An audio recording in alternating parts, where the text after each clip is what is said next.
This is the 1849 publication of Mary Shelley's Frankenstein, or the modern Prometheus. This book is in the public domain and may be freely used by anyone.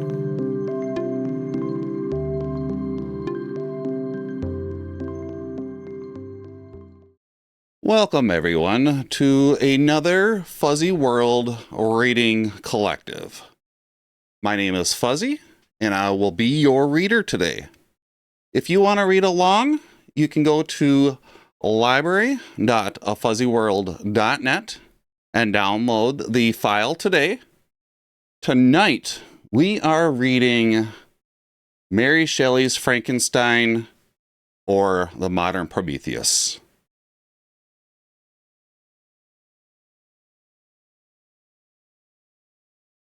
Okay, here we go, guys.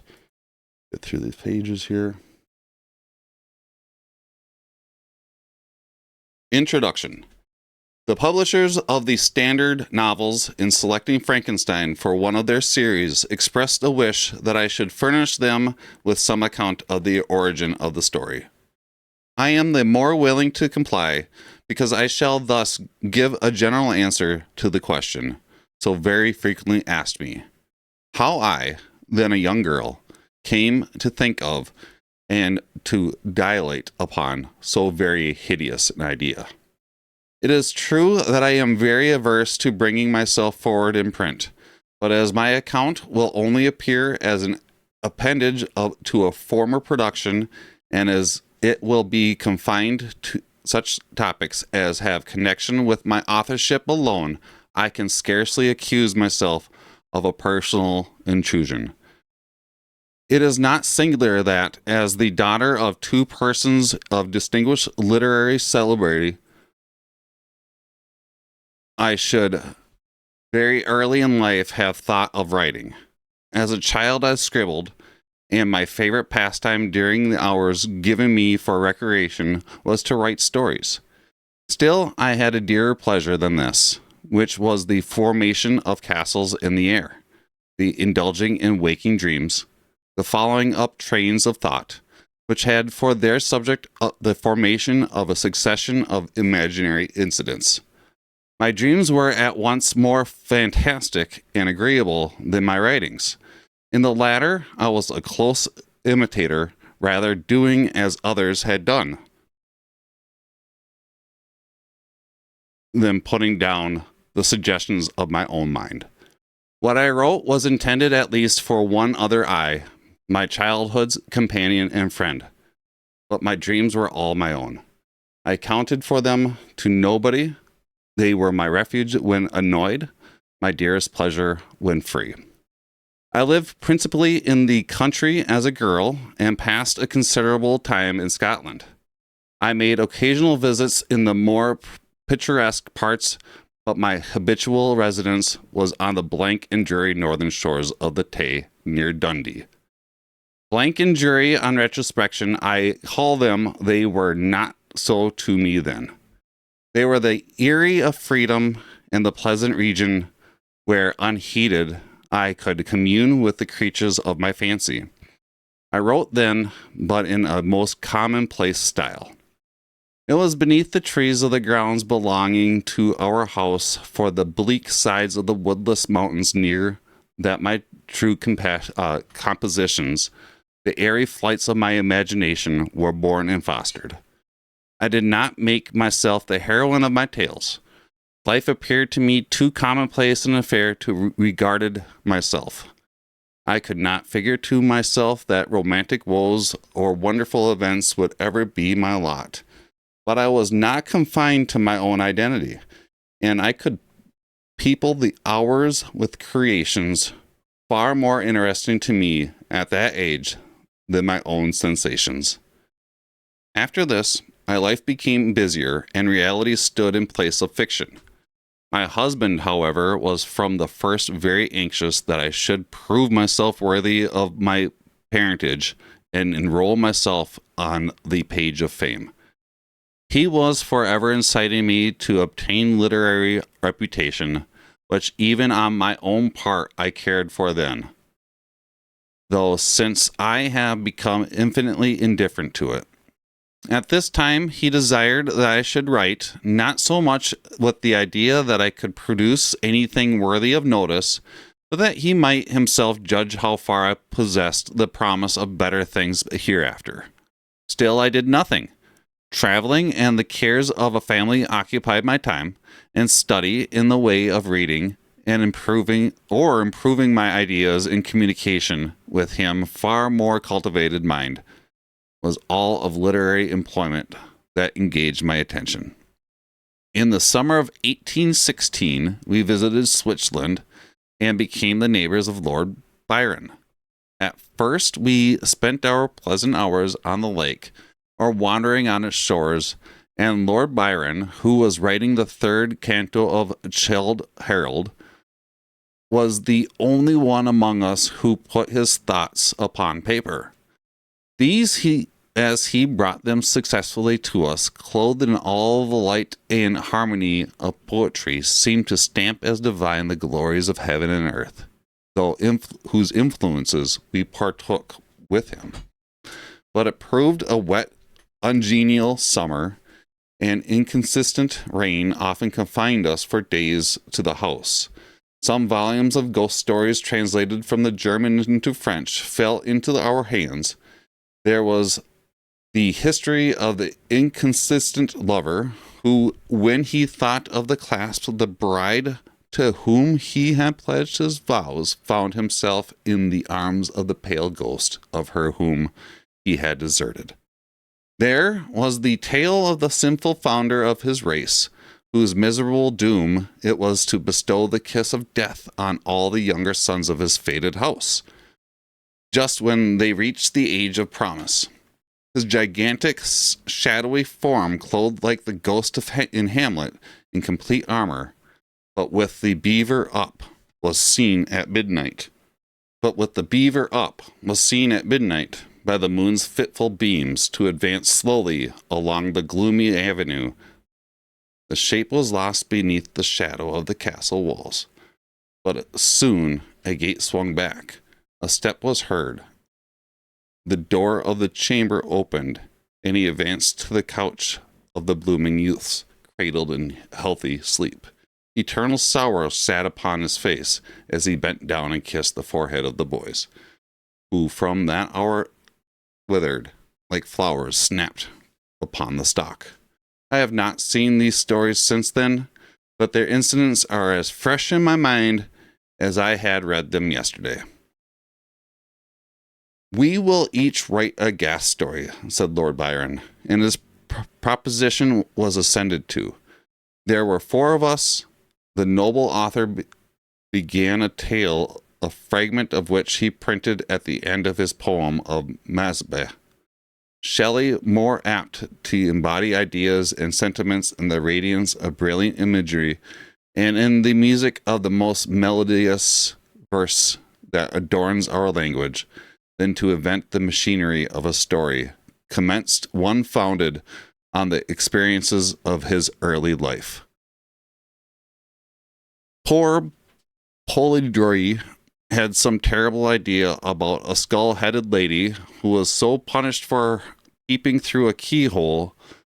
What to see I forget. Something very shocking and wrong, of course.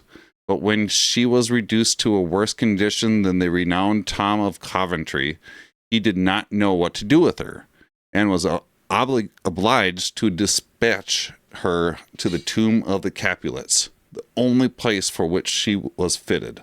The illustrious poets, also annoyed by the platitude of prose, speedily relinquished their uncongenial task. I busy myself to think of a story to rival those which had excited us to this task, one which would speak to the mysterious fears of our nature and awaken thrilling horror, one to make the reader dread to look around, to curdle the blood and quicken the beating of the heart. If I did not accomplish these things, my ghost story would be unworthy of its name. I thought and pondered vainly. I felt that blank capability of invention, which is the greatest misery of authorship, when dull nothing replies to our anxious invocations. Have you thought of a story? I was asked each morning, and each morning I was forced to reply with a mortifying negative. Everything must have a beginning, to speak in speech and phrase, and that beginning must be linked to something that went before. The Hindus give the world an elephant to support it, but they make the elephant stand upon the tortoise. Invention, it must be humbly admitted, does not consist in creating out of the void, but out of chaos. The materials must in the first place be afforded. It can give form to dark, shapeless substances, but cannot bring into being the substance itself.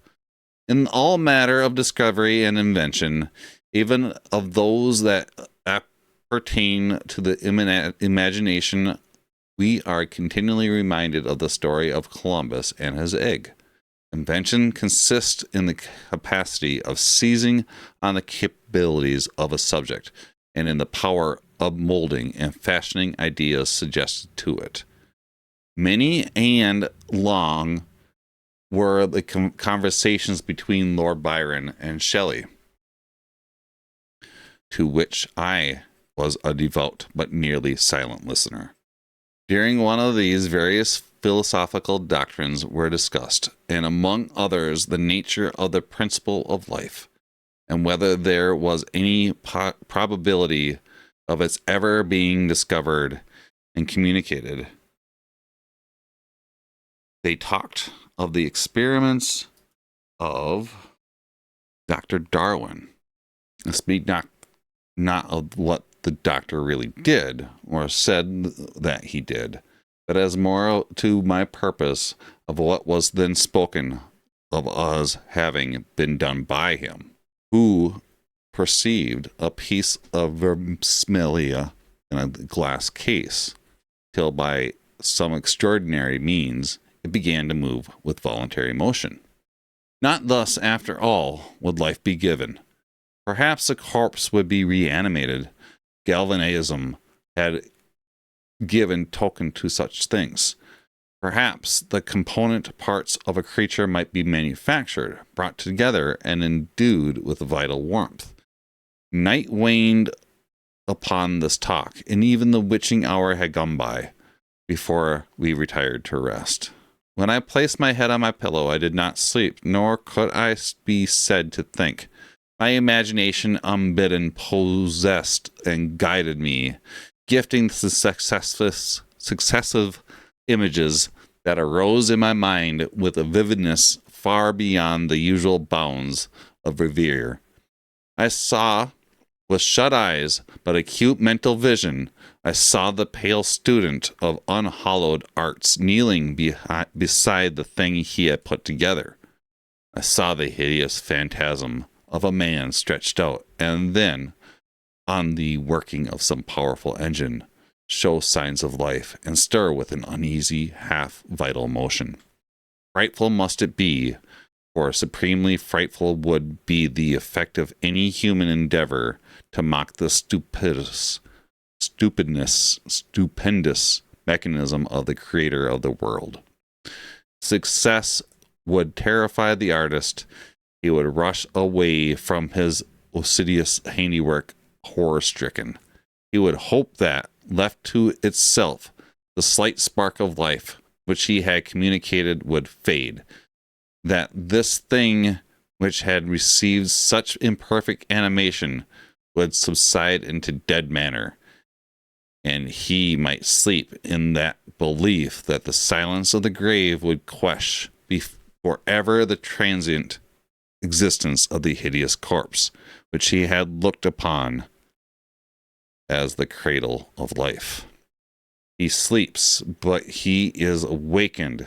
He opens his eyes. Behold, the horrid thing stands at his bedside, opening his curtains and looking on him with yellow, watery, but speculative eyes. I opened mine in terror. The idea so possessed my mind that a thrill of fear ran through me, and I wished to exchange the ghastly image of my fancy for the realities around. I see them still. The very room, the dark parquet, the closed shutters, with the moonlight struggling through, and the sense I had that the glassy lake and white high Alps were beyond. I could not so easily get rid of my hideous phantom. Still, it haunted me. I must try to think of something else. I recurred to my ghost story, my tiresome, unlucky ghost story. Oh, if I could only contrive one which would frighten my reader as I myself had been frightened that night. Swift as light, and as cheering was the idea that broke in upon me. I have found it! What terrified me will terrify others. And I need only describe the specter which had haunted my midnight pillow. On the morrow, I announced that I had thought of a story. I began that day with the words, "It was on a dreary night of November," making only a transcript of the grim terrors of my waking dream. At first, I thought but of a few pages of a short tale, but Shelley urged me to develop the idea at greater length.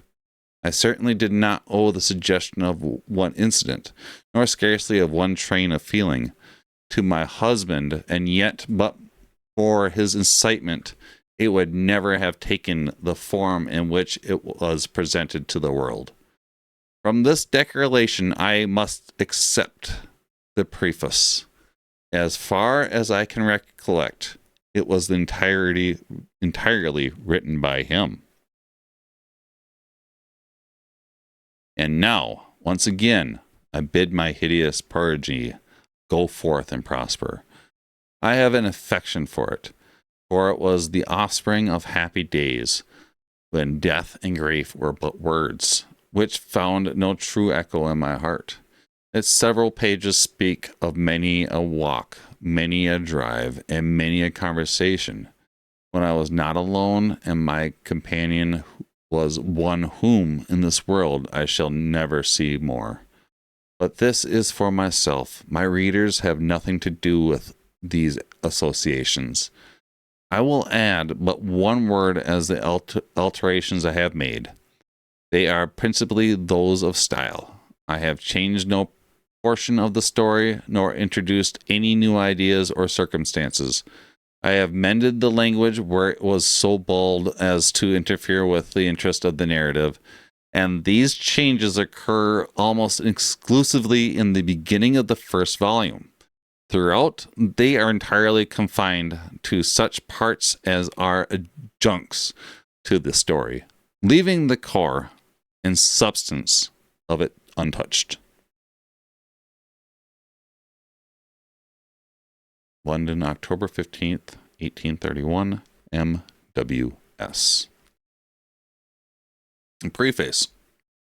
The event on which this fiction is founded has been supposed by Dr. Darwin and some of the psychological writers of Germany as not of impossible occurrence. I shall not be supposed as according to the remotest degree of serious faith to such an imagination, yet in assuming it as the basis of a work of fancy, I have not considered myself as merely weaving a series of supernatural terrors. The event on which the interest of the story depends is exempt from the disadvantages of a mere tale of specters or enchantment. It was recommended by the novelty of the situations which it develops, and, however impossible as a physical fact, affords a point of view to the imagination for the delineating of human passions more comprehensive and commanding than any which the ordinary relations of existing events can yield. I have thus endeavored to persevere the truth of the elementary principles of human nature, while I have not scrupled to innovate upon their combinations, the Iliad, the tragic poetry of Greece, Shakespeare, and The Tempest and Midsummer Night's Dream, and most especially Milton in Paradise Lost, conform to this rule, and the most humble novelist who seeks to confer or receive amusement from his labors may without presumption apply to prose fiction a license, or rather a rule, from the adoption of which so many exquisite combinations of human feeling have resulted in the highest specimens of poetry.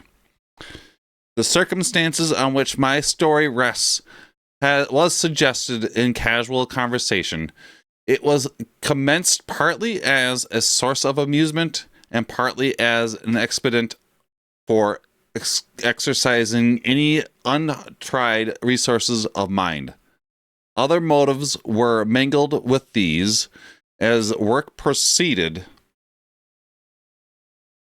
I am by no means indifferent to the manner in which whatever moral tendencies exist in the sentiments or characters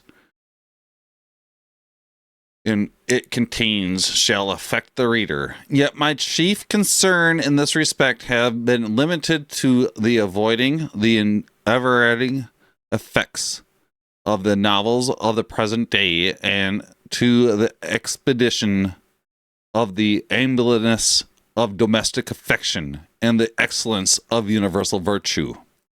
The opinions which naturally spring from the character and situation of the hero are by no means to be conceived as existing always in my own conviction, nor is any inference justly to be drawn from the following pages as prejudicing any philosophical doctrine of whatever kind.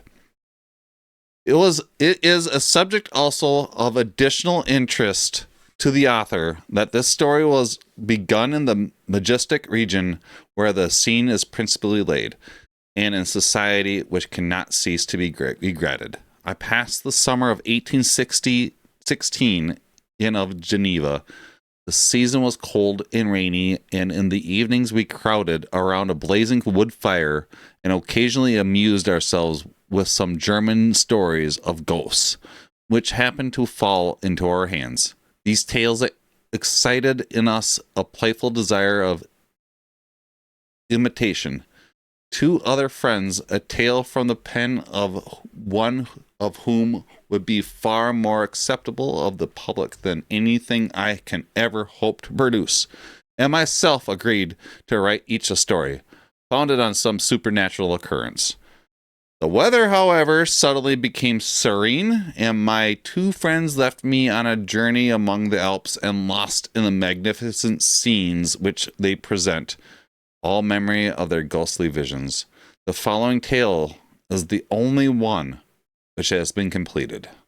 Marlowe, September 1817.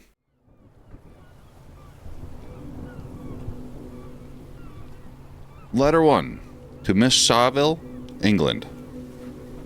Petersburg, December 11th, 17 something. You will rejoice to hear that no disaster has accompanied the commencement of an enterprise which you have regarded with such evil forebodings. I arrived here yesterday, and my first task is to assure my dear sister of my welfare and increasing confidence in the success of my undertaking.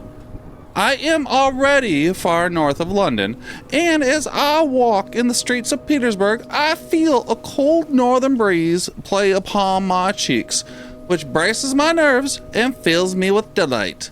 Do you understand this feeling?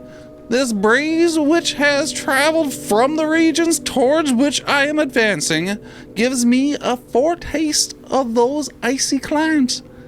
Inspirited by this wind of promise, my daydreams become more fervent and vivid. I try in vain to be persuaded that the pole is the seat of the frost and desolation.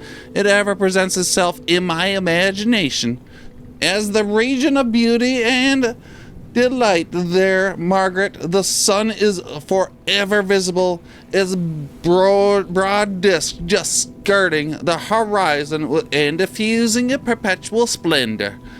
There, for with your leave, my sister, I will put some trust in preceding navigators. their snow and frost are banished, and sailing over a calm sea, we may be wafted to the land surpassing in wonders and beauty every region hitherto discovered on the habitual globe. Its productions and features may be without example as a phenomenon. The heavenly bodies undoubtedly are in those undiscovered solitudes. What may not be expected in a country of eternal light. I may there discover the wondrous power which attracts the needle, and may regulate 1,000 celestial observations that require only this voyage to render their seemingly necessities consistent forever. I shall satiate my eternal curiosity with the sight of a part of the world never before visited, and may tread a land never before imprinted by the foot of man.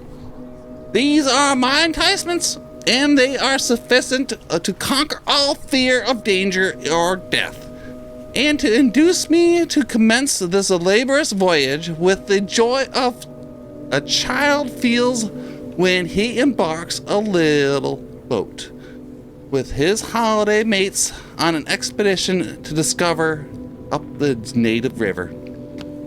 But supposing all these conjectures to be false, you cannot contest the inestimable benefit which I shall confer on all mankind in the last generation, by discovering a passage near the pole of these countries, to reach which at present so many miles are requisite, or by ascertaining the secret of the magnet, which it is all possible can only be effected by the undertaking such as mine. These reflections have dispelled the agitation with which I began my letter, and I feel my heart glow with an enthusiasm which elevates me to heaven, for nothing contributes so much to tranquillate with the mind as a steady purpose, a point on which all the soul may fix its intellectual eye. This expedition has been the favorite dream of my early years. I have read this or the accounts of the various voyages which have been made in the prospect of navigating the North Pacific Ocean through the seas which surround the pole. You may remember that a history of all the voyages made for purposes of discovery composed the whole of our good Uncle Thomas's library. My education was neglected, yet I was passionately fond of reading. These volumes were my study and night, and my familiarity with them increased with that regret that I had felt as a child on learning that my father's dying injunction had forbidden my uncle to allow me to embark in the seafaring life. These visions faded when I pursued for the first time those poets. Those infusions entranced my soul and lifted it to heaven. I also became a poet, and for 1 year I lived in the paradise of my own creation. I imagined that I also might obtain a niche in the temple where the names of Homer and Shakespeare were concentrated. You are well acquainted with my failure and how heavily I bore this disappointment.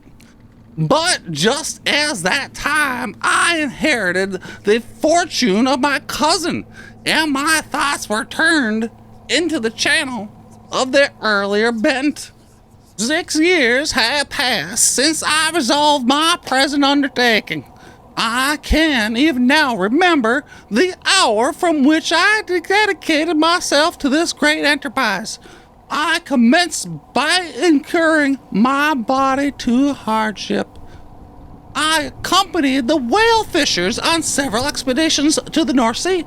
I I voluntarily endured cold, famine, thirst, and want of sleep. I often worked harder than the common sailors during the day and devoted my nights to the study of mathematics, the theory of medicine, and those branches of physical science from which naval adventurer might derive the greatest practical advantage. Twice, I actually hired myself as an undermate in a Greenland whaler and acquainted myself to admiration. I must own I felt a little proud when my captain offered me the second dignity in the vessel and entreated me to remain with the greatness of valuable did he consider my services. And now, dear Margaret, do I not deserve to accomplish some great purpose? My life might have been passed in ease and luxury, but I preferred glory to every enticement that wealth placed in my path. Oh, that encouraging voice would answer in the affirmative. My courage and my resolution is firm, but my hopes fluctuate and my spirits are often depressed. I am about to proceed on a long and difficult voyage, the emergencies of which will demand all my fortitude. I am required not only to raise the spirits of others, but sometimes to sustain my own when theirs are failing. This is the most favorable period of traveling in Russia. They fly quickly over the snow on their sledges. The motion is pleasant and, in my opinion, far more agreeable than that on the English stagecoach. The cold is not excessive if you are wrapped in furs, a dress which I have already adopted. For there is a great difference between walking and the deck and remaining seated motionless for hours, when no exercise prevents the blood from actually freezing in your brains. I have no ambition to lose my life on the post road between St. Petersburg and Archangel. I shall depart for the latter town in a fortnight or 3 weeks, and my intention is to hire a ship there, which can easily be done by paying the insurance for the owner, and to engage as many sailors as I think necessary among those who are accustomed to the whale fishing. I do not intend to sail until the month of June, and when I shall return, well, my dear sister, how can I answer this question? If I succeed, many months, perhaps years will pass before you and I may meet. If I fail, you will see me again soon, or never. Farewell, my dear. Excellent Margaret. Heaven shower down blessings on you, and save me, that I may again and again testify my gratitude for all your love and kindness. Your affectionate brother, R. Walton. Letter 2. To Miss Saville, England. Archangel, 28th, March 17-something. How slowly the time passes here, encompassed as I am by frost and snow. Yet a second step is taken towards my enterprise. I have hired a vessel and am occupied in collecting my sailors. Those whom I have already engaged appear to be men on whom I can depend, and are certainly possessed by dauntless courage. But I have one want which I have never yet been able to satisfy, and the absence of the object of which I now feel as the most severe evil. I have no friend, Margaret. When I am glowing with the enthusiasm of success, there will be none to participate my joy. If I am assailed by disappointment, no one will endeavor my sustain me in dejection. I shall commit my thoughts to paper. It is true, but that is a poor medium for the communication of feeling. I desire the company of a man who could sympathize with me, whose eyes could reply to mine. You may deem me romantic, my dear sister, but I bitterly feel the want of a friend. I have no one near me, gentle yet courageous, possessed of a cultivated as well as a copious mind, whose tastes are like my own, to approve or amend my plans. How would such a friend repair the faults of your poor brother? I am too ardent in execution and too impatient of difficulties. But it is a still greater evil to me that I am self-educated. For the first 14 years of my life, I ran wild on a common and read nothing but our Uncle Thomas's books of voyages. At that age, I became acquainted with the celebrated poets of our own country.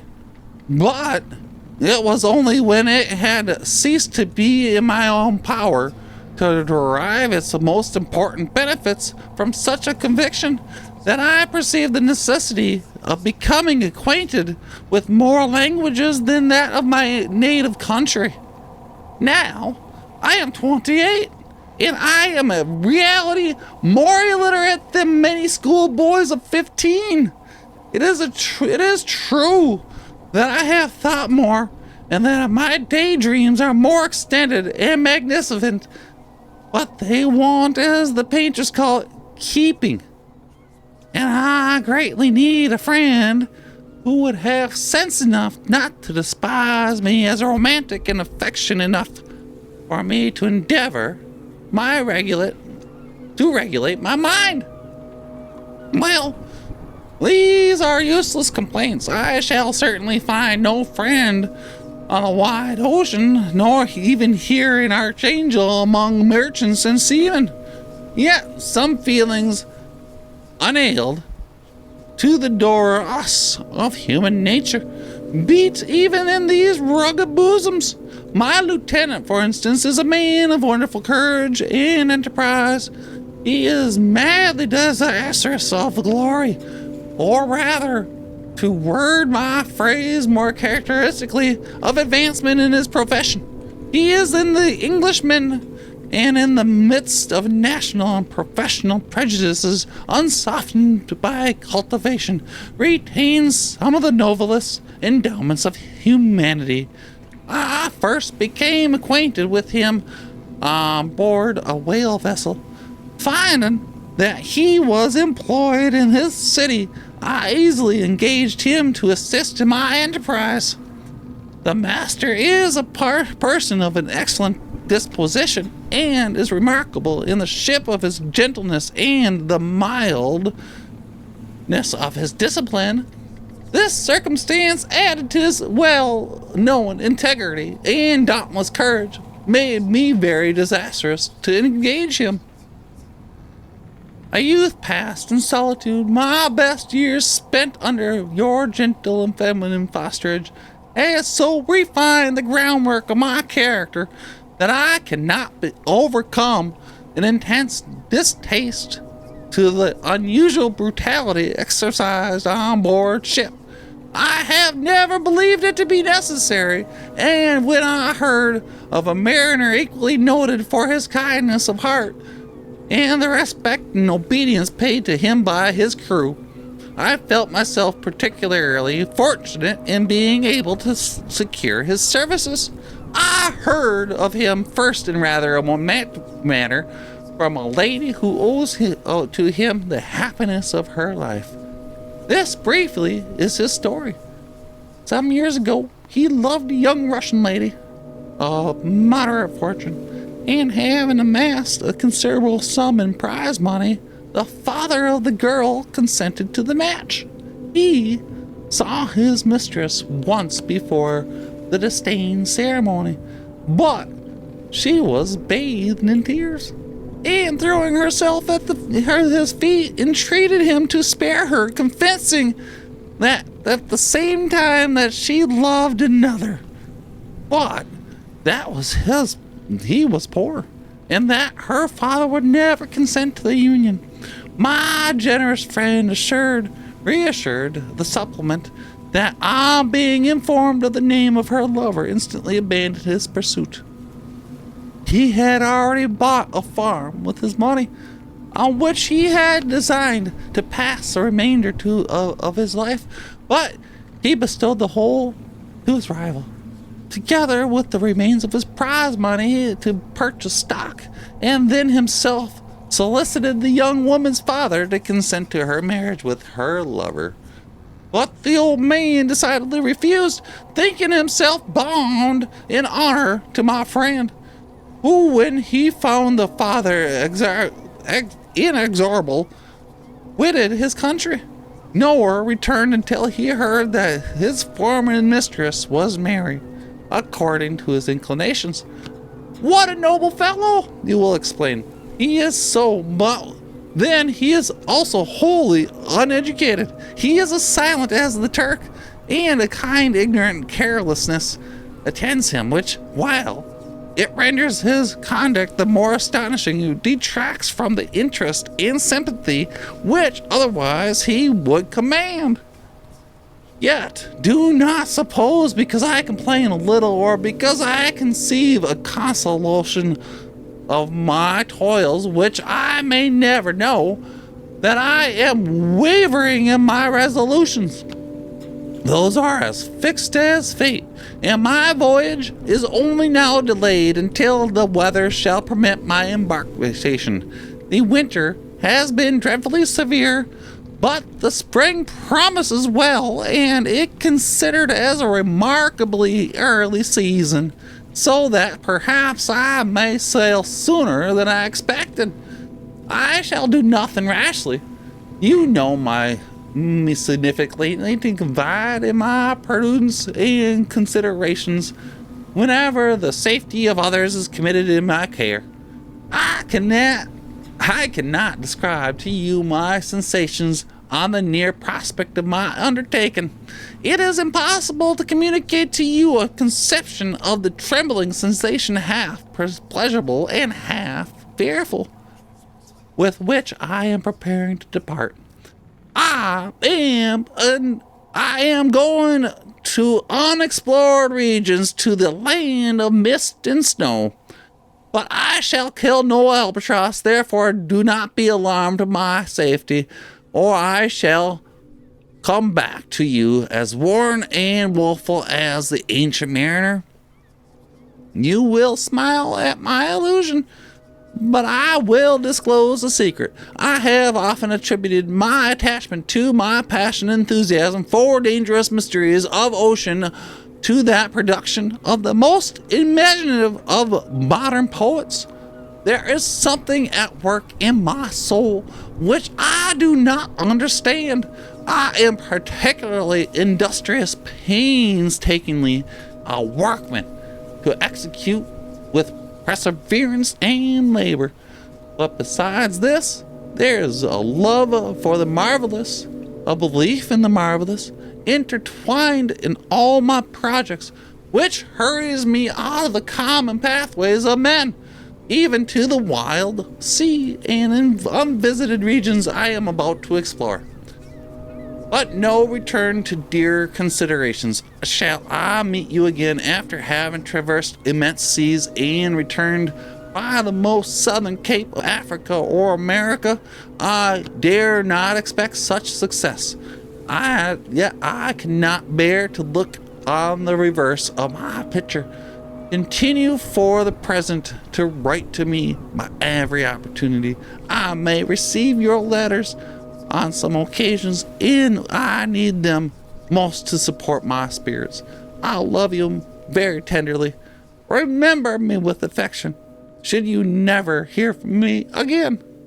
Your affectionate brother, Robert Walton.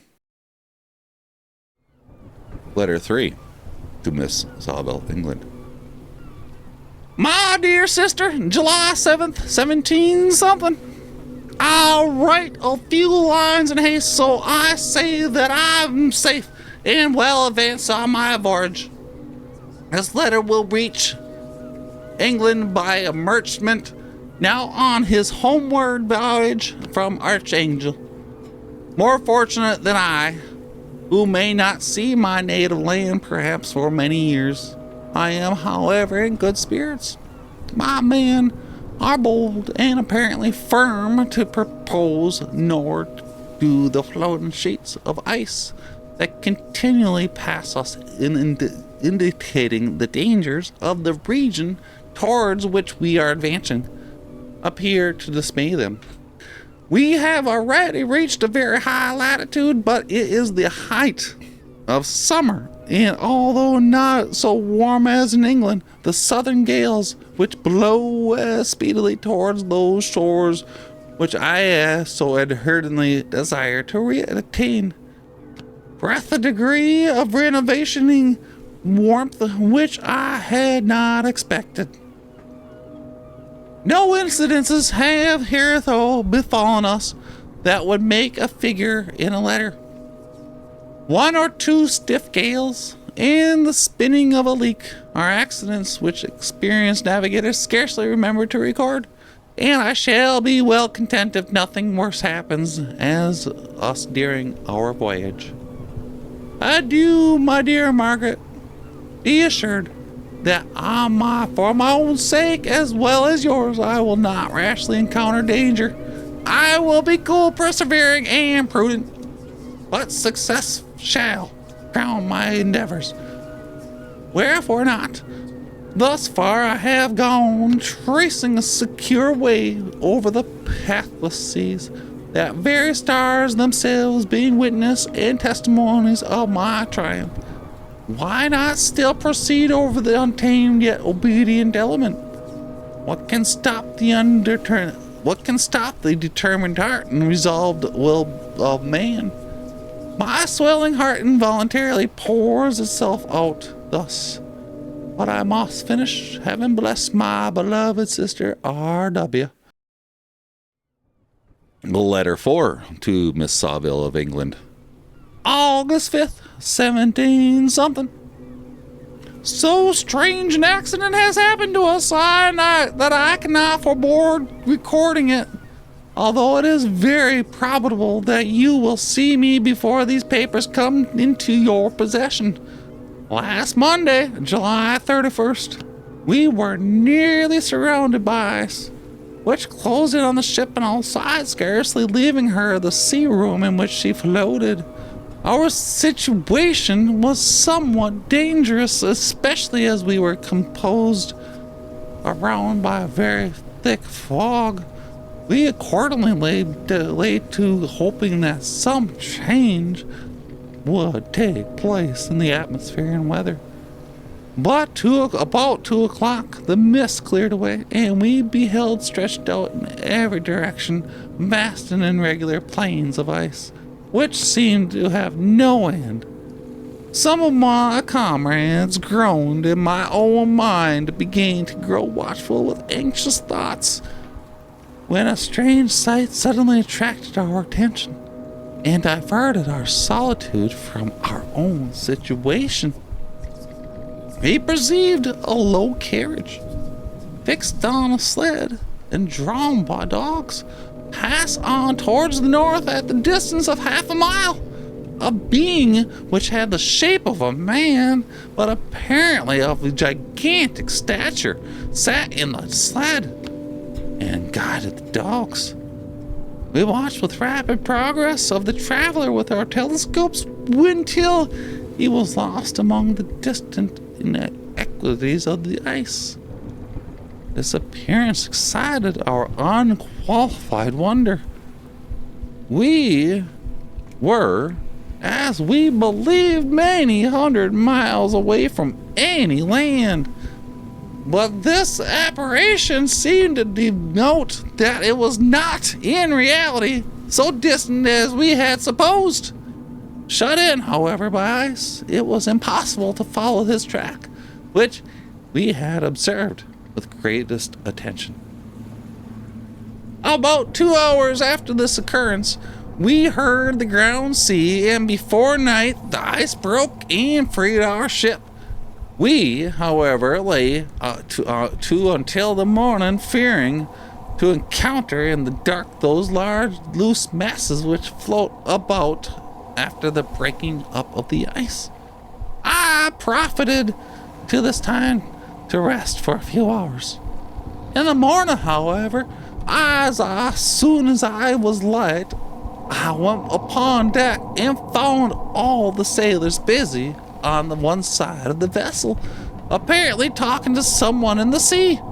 It was, in fact, a sledge, like the one we had seen before, which had drifted towards us in the night on a large fragment of ice. Only one dog remained alive, but there was a human being within it, whom the sailors were persuading to enter the vessel. He was not, as the other traveler seemed to be, a savage inhabitant of some undiscovered island, but an European. When I appeared on deck, the master said, "Here is our captain. He will not allow you to perish on the open sea." On perceiving me, the stranger addressed me in English, although the foreign accent. "Before I come on board the vessel," said he, "will you have the kindness to inform me whither you are bound?" You may conceive my astonishment on hearing such a question addressed to me from a man on the brink of destruction, and to whom I shall have supposed that my vessel would have been a resource which he would not have exchanged for the most precious wealth the earth could afford. I replied, however, that we were on a voyage of discovery towards the North Pole. Upon hearing this, he appeared satisfied and consented to come on board. Good God, Margaret, if you had seen the man who thus calculated for his safety, your surprise would have been boundless. His limbs were nearly frozen, and his body dreadfully emaciated by fatigue and suffering. I never saw a man in so wretched a condition. He attempted to carry into the cabin, but as soon as he had quitted the fresh air, he fainted. We accordingly brought him back to the deck and restored him to animation by rubbing him with brandy and forcing him to swallow a small quantity. As soon as he showed signs of life, we wrapped him up in blankets and placed him near the chimney and the kitchen stove. By slow degrees he recovered and ate a little soup, which restored him wonderfully. 2 days passed in this manner before he was able to speak, and I often feared that his sufferings had deprived him of understanding. When he had in some measure recovered, I removed him to my own cabin and attended to him as much as my duty would permit. I never saw a more interesting creature. His eyes were generally an expression of wildness and even madness, but there are moments when any one performs an act of kindness towards him or does him any most trifling service, his whole consciousness is lighted up, as it were, with a beam of benevolence and sweetness that I never saw equaled. But he is generally melancholy and despairing, and sometimes he gnashes his teeth, as if impatient of the weight of woes that oppresses him. When my guest was a little recovered, I had great trouble to keep off the man who wished to ask him 1,000 questions. But I would not allow him to be tormented by their idle curiosity in a state of body and mind, whose restoration evidently depended upon entire repose. Once, however, the lieutenant asked why had he come so far upon the ice in so strange a vehicle. His countenance instantly assumed as an aspect of the deepest gloom, and he replied, to seek one who fled from me. And did the man whom you pursued travel in the same fashion? Yes. Then I fancy we have seen him. For the day before we picked you up, we saw some dogs drawing a sledge with a man in it across the ice. This aroused the stranger's attention, and he asked a multitude of questions concerning the route which the demon, as he called him, had pursued. Soon after he was alone with me, he said, I have doubtless excited your curiosity as well as that of those good people, but you are considered to make inquiries. Certainly it would indeed be very apparent and inhuman in me to trouble you with inquisitions of mine. And yet you rescued me from a strange and perilous situation. You have benevolently restored me to life.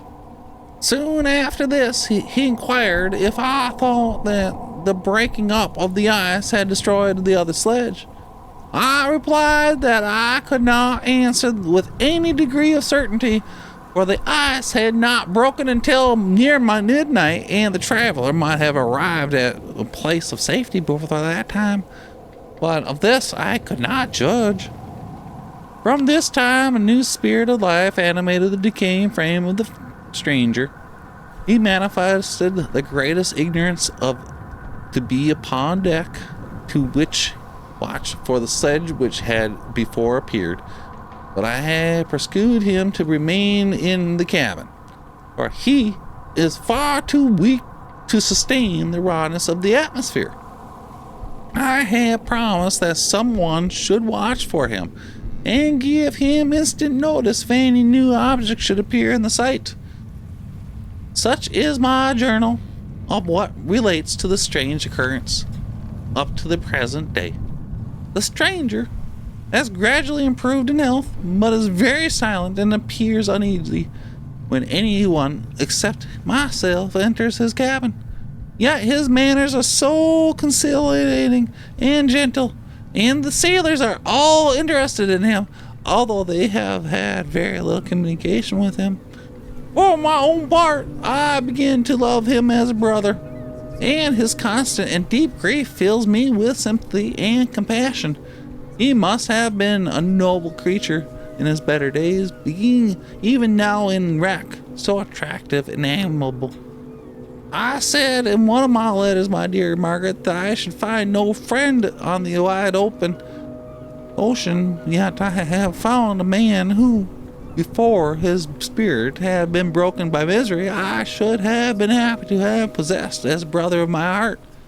I shall continue my journey concerning the stranger at intervals, should I have any fresh incidences to record. August 13th, 17 something. My affection for my guest increases every day. He incites at once my admiration and my pity to an astonishing degree. How can I see so noble a creature destroyed by misery without feeling the most poignant grief? He is so gentle, yet so wise. His mind is so cultivated, and when he speaks, although his words are culled with the choicest art, yet they flow with rapidity and unparalleled eloquence. He is now much recovered from his illness, and is continually on the deck, apparently watching for the sledge that preceded his own. Yet, although unhappy, he is not so utterly occupied by his own misery, but that he interests himself deeply in the projects of others. He has frequently conversed with me on mine, which I have communicated to him without disguise. He entered attentively into all my arguments in favor of my eventual success, and into every minute detail of the measures I had taken to secure it. I was easily led by the sympathy which he evinced to use the language of my heart, to give utterance to the burning ardor of my soul, and to say with all the favor that warmed me how gladly I would sacrifice my fortune, my existence, my very hope, every hope, the furtherance of my enterprise.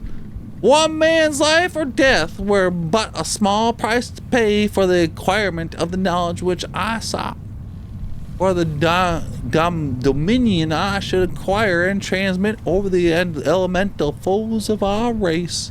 As I spoke, a dark gloom spread over my listener's countenances. At first I perceived that he tried to support his emotion. He placed his hands before his eyes, and my voice quivered and failed me. As I beheld tears trickle fast from between his fingers, a groan burst from his heaving breast. I paused. At length he spoke in broken accents. "Unhappy man, do you share my madness? Have you drank also of the intoxicating draught? Hear me. Let me reveal my tale, and you will dash the cup of your lips." Such words, you may imagine, strongly excited my curiosity, but the paroxysms of grief that had seized the stranger overcame his weakened powers, and many hours of repose and tranquil conversation were necessary to restore his composure. Having conquered his violence of his feelings, he appeared to despise himself for being the slave of passion, and quelling the dark tyranny of despair, he led me again to converse concerning myself personally, and he asked me the history of my early years. The tale was quickly told, but it awakened various trains of reflection. I spoke of my desire of finding a friend, of my thirst for a more intimate sympathy with a fellow mind than had ever fallen to my lot, and expressed my conviction that a man could boast of little happiness who did not enjoy this blessing. "I agree with you," replied the stranger. "We are unfashioned creatures, but half made up. If one was wiser, better, dearer than ourselves, such a friend ought to be. Do not lend his aid to perfectionate our weak and faulty natures. I once had a friend, the most noble of human creatures, and am entitled, therefore, to judge respecting friendship. You have hope in the word before you, and have no cause for despair. But I have lost everything, and cannot begin life anew." As he said this, his countenance became expressive of a calm, settled grief that touched me to the heart. But he was silent and presently retired to his cabin. Even broken in spirit as he is, no one can feel more deeply than he does the beauties of nature. The starry sky, the sea, and every sight afforded by these wonderful regions seem still to have the power of elevating his soul from earth. Such a man has a double existence. He may suffer misery, and he overwhelmed by disappointments, yet when he has retired into himself, he will be like a celestial spirit that has a halo around him. Within those circle no grief or folly ventures. When will you smile at the enthusiasm I express concerning the divine wanderer? You would not if you saw him. You have been tutored and refined by books and retirement from the world, and you are therefore somewhat facetious. But this only renders you the more fit to appreciate the extraordinary merits of this wonderful man. Sometimes I endeavored to discover what quality it is which he possesses that elevates him to immeasurability above any other person I ever knew. I believe it to be intuitive discernment, a quick but never failing power of judgment, a penchant into the causes of things unequaled for clearness and precision. Add to this a facility of expression and voice whose varied intonations are soul subduing music. August 19th, 17 something. Yesterday, the stranger said to me, You may easily perceive, Captain Walton, that I have suffered great and unparalleled misfortunes. I had determined at one time that the memory of these evils should die with me, but you have won me to alter my determination. You seek for knowledge and wisdom as I once did, and I adherently hope that the gratification of your wishes may not be a serpent to sting you, as mine has been. I do not know that the relation of my disasters will be useful to you. Yet, when I reflect that you are pursuing the same course, exposing yourself to the same dangers which have rendered me what I am, I imagine that you may deduce an apt moral of my tale, one that may direct you if you succeed in your undertaking, and console you in cease of failure. Prepare to hear occurrences which are usually deemed marvelous, where we among the tamer scenes of nature I might fear to encounter your unbelief, perhaps your ridicule, but many things will appear impossible in these wild and mysterious regions, which would provoke the laughter of those unacquainted with the ever varied powers of nature. Nor can I doubt but that my tale conveys in its series internal evidence of truth of the events of which it is composed. You may easily imagine that I was much gratified by the offered communication. Yet I could not endure that he should renew his grief by a recital of his misfortunes. I felt the greatest ignorance to hear the promised narrative, partly from curiosity and partly from a strong desire to ameliorate his fate, if it were in my power. I expressed these feelings in my answer. Thank you, he replied, for your sympathy, but it is useless. My fate is nearly fulfilled. I wait but for one ever, and then I shall repose in peace. I understand your feeling, continued he, perceiving that I wished to interrupt him. But you are mistaken, my friend. If thus you will allow me to name you, nothing can alter my decision. Listen my history, and you will perceive how sympathy it is determined. He then told me that he would commence his narrative the next day, when I should be at the leisure. This promise drew me from the warmest thanks. I have resolved every night when I am not imperatively occupied with my duties to record, as nearly as impossible of his own words, what he has related during the day. If I should be engaged, I will at least make notes. This manuscript will doubtless afford you a great pleasure, but to me who know him and who hear it from his own lips, with the interest and sympathy shall I read it in some future day. Even now, as I commence my task, his full-toned voice swells in my ears. His lustrous eyes dwell on me with all their melancholy sweetness. I see his thin hand raised in animation, while the lineaments of his face are eradicated by the soul within. Strange and harrowing must his story, frightful the storm which embraced the gallant vessel of his course, and wrecked it thus.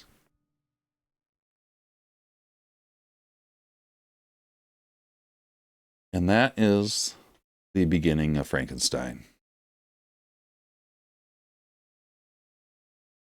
I really appreciate you all being here tonight for another Fuzzy World reading collective. We will be back next Monday night. Make sure to show up. If you missed out on any of our other readings, make sure to go to library.fuzzyworld.net. Download the audio files, the video files, all the files today. Once again, I really appreciate you being here. I hope you have a wonderful night, a splendid morning, and an excellent afternoon. I will see you in the future. Peace.